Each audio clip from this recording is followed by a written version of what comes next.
पाठ 9 अस्तित्व अपना अपना। कुछ चित्र यहाँ दिखाया गया है जोकरों का। जोकर कुछ करतब दिखा रहा है, उसके बारे में आप लोगों को कुछ वाक्य बनाने हैं। जैसे जोकर साइकिल चला रहा है, जोकर करतब दिखा रहा है, ऐसे कुछ वाक्य बनाने हैं। पाठ शुरू होता है। अपनी चोंच को देखकर आज सुबह से ही पट्टू तोता बड़ा उदास बैठा था। उदासी का कारण पूछने पर पट्टू तोते ने माँ से अपनी अटपटी चोंच के बारे में बताया। अटपटी का अर्थ होता है ऊट पटांग। माँ कुछ देर के लिए शांति से बैठ गई। उन्हें भी लगा कि शायद पट्टू सही कह रहा है।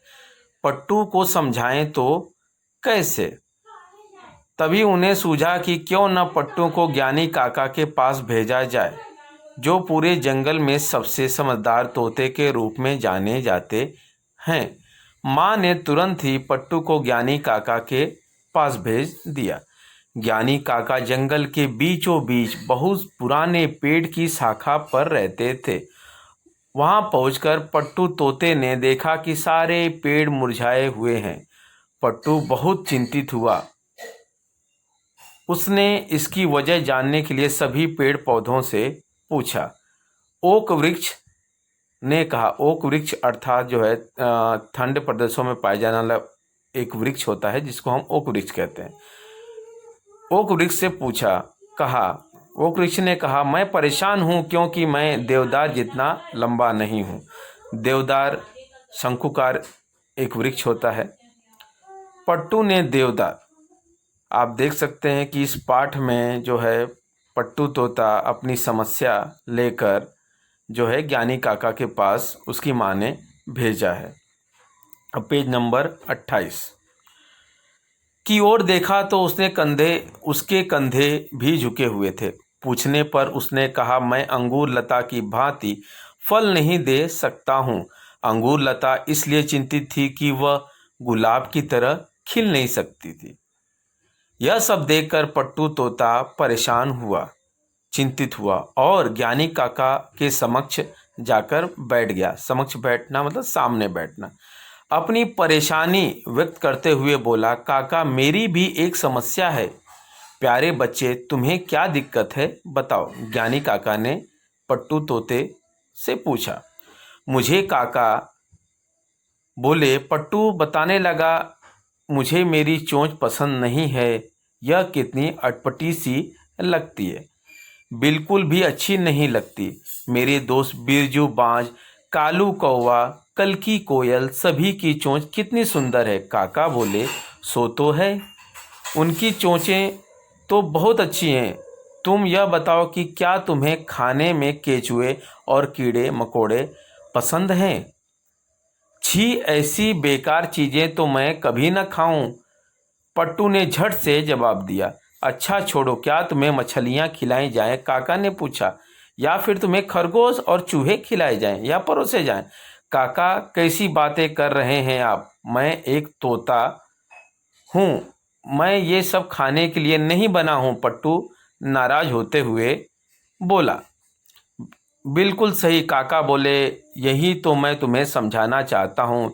ईश्वर ने तुम्हें कुछ अलग तरीके से बनाया है। जो तुम पसंद करते हो यह तुम्हारे दोस्त को भी पसंद नहीं आएगा, और जो तुम्हारे दोस्त पसंद करते हैं वह तुम्हें नहीं भाएगा। सोचो, अगर तुम्हारी चोंच जैसी है वैसी नहीं हो तो क्या तुम अपने सबसे प्रिय ब्राजीलियन अखरोट खा पाते? अपना जीवन यह सोचने में मत लगाओ कि दूसरों के पास क्या है क्या नहीं।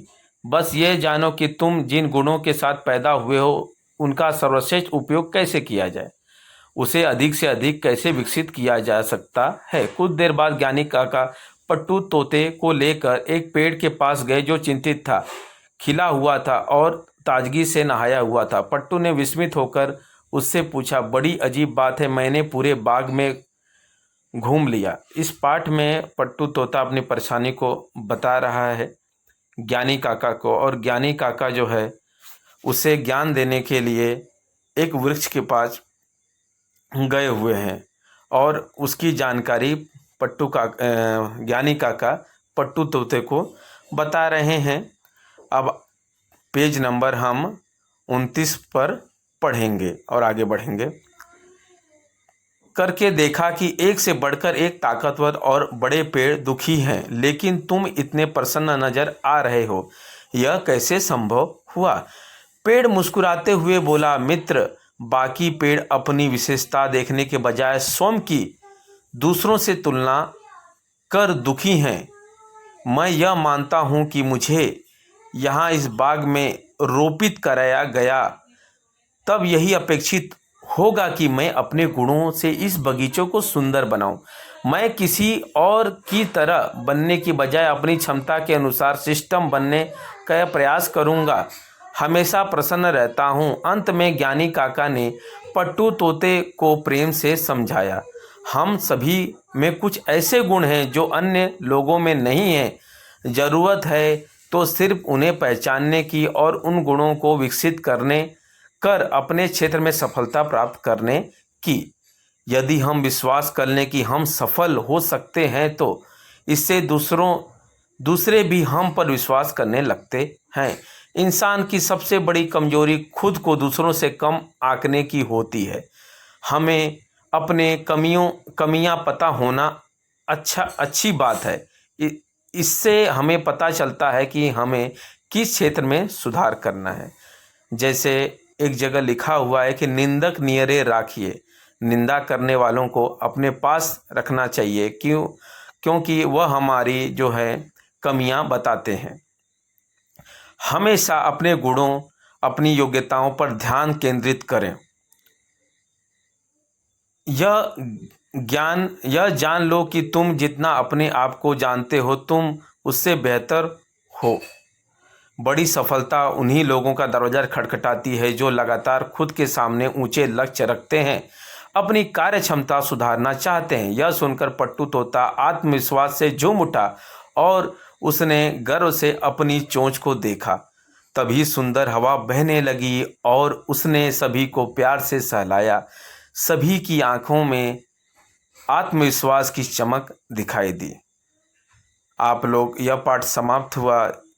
पाठ के अंत में कुछ पक्षियों के सिर दर्शाए गए हैं। आप लोग समझकर इस चित्र को ध्यान से देखिए और जो है जानिए कि यह चित्र किसका है।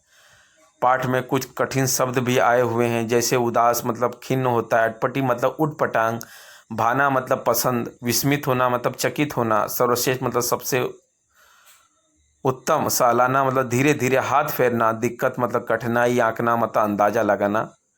यह पाठ आप लोग ध्यान से पढ़िए। यह पाठ समाप्त हुआ। धन्यवाद।